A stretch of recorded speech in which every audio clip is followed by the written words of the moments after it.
ನನ್ನ ಹೆಸರು ಅನುಷಾ. ನಾನು 10ನೇ ತರಗತಿಯಲ್ಲಿ ವ್ಯಾಸಂಗ ಮಾಡುತ್ತಿದ್ದೇನೆ. ನಮ್ಮ ಶಾಲೆಯ ಹೆಸರು ಸರ್ಕಾರಿ ಪ್ರೌಢಶಾಲೆ ವಿನಾಯಕ ನಗರ. ನನ್ನ ಪ್ರಾಜೆಕ್ಟ್ ಹೆಸರು ಸ್ಮಾರ್ಟ್ನಲ್ಲಿ.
ಈ 4 ಸಂದರ್ಭದಲ್ಲಿ ನಾವು ಏನನ್ನು ನೋಡಿದ್ವಿ ಅಂತಂದರೆ, ಒಬ್ಬರು ಶೌಚಾಲಯದಿಂದ ಬಂದಳು, ಅವಳು ಕೈ ತೊಳ್ಕೊಂಡು ಹೋದ್ಲು. ಹಂಗೆ ಇನ್ನೊಬ್ಳು ಬಂದು ಕೆಲಸ ಮಾಡಿಬಿಟ್ಟು ಮಣ್ಣು ಕೈಯಲ್ಲಿ ಬಂದು ಅವಳು ಹಂಗೆ ನಲ್ಲಿ ಕೈ ತೊಳ್ಕೊಂಡು ಹೋದ್ಲು.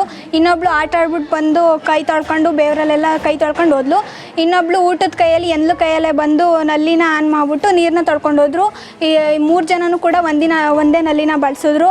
ಮತ್ತು ಇಲ್ಲಿ ಏನನ್ನ ಗಮನಿಸಬೇಕು ಅಂತಂದರೆ, ಇಲ್ಲಿ ಸ್ವಚ್ಛತೆಯನ್ನು ಕಾಪಾಡೋದಕ್ಕಾಗಲ್ಲ ಮತ್ತು ನೀರು ಕೂಡ ವೇಸ್ಟ್ ಆಗುತ್ತೆ. ಇದರಿಂದ ನಾವು ಒಂದು ಸುಲಭವಾದಂತಹ ಉಪಕರಣವನ್ನು ನಮ್ಮ ಶಾಲೆಯಲ್ಲೇ ತಯಾರಿಸಿದ್ದೀವಿ. ಇದನ್ನು ಒಂದು ಟ್ಯಾಂಕ್ ತಗೊಂಡು ಟ್ಯಾಂಕಲ್ಲಿ ನೀರು ತುಂಬಿಕೊಂಡು ಅಲ್ಲಿಗೆ ನಲ್ಲಿ ಸಂಪರ್ಕ ಕೊಟ್ಬಿಟ್ಟು ಮಾಡಿದ್ದೀವಿ. ಇಲ್ಲಿ ಕೈಯಿಂದ ನಲ್ಲಿನೇನು ಮುಟ್ಟೋದು ಅವಶ್ಯಕತೆ ಇಲ್ಲ.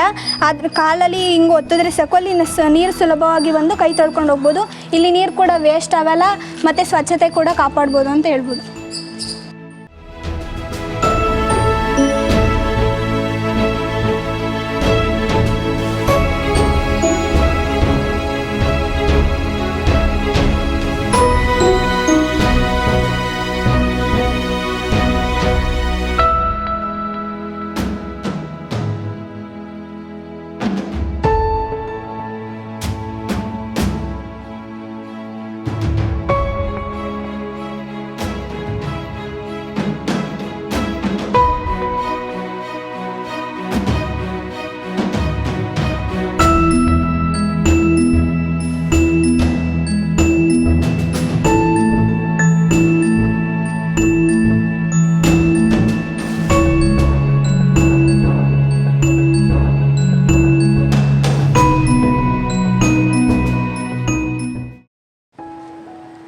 ಇವಾಗ ಅದೇ ಮಕ್ಕಳು ಬಂದರು, ಶೌಚಾಲಯದಿಂದ ಬಂದರು, ಮತ್ತು ಒಬ್ಬರು ಊಟ ಮಾಡ್ಕೊಂಡು ಬಂದರು, ಒಬ್ಬರು ಆಟ ಆಡ್ಕೊಂಡು ಬಂದರು, ಇನ್ನೊಬ್ಬರು ಕೆಲಸ ಮಾಡಿಬಿಟ್ಟು ಮಣ್ಣು ಕೈಯಲ್ಲಿ ಬಂದರು.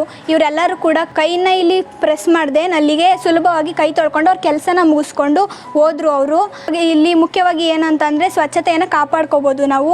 ಇದನ್ನು ನಮ್ಮ ಶಾಲೆಯಲ್ಲಿ ನಾವು ಬಳಸೋಕ್ಕೆ ಸೂಕ್ತ ಅಂತಂದು ಭಾವಿಸ್ಕೊಂಡು ಮತ್ತು ಇನ್ನು ಮುಂದೆ ಬಳಸ್ತೀವಿ ಅಂತ ಹೇಳ್ತಿದ್ದೀವಿ. ಮತ್ತು ಇದನ್ನು ಇನ್ನೂ ಅನೇಕ ಸ್ಥಳಗಳಲ್ಲಿ ಬಳಸ್ಬೋದು.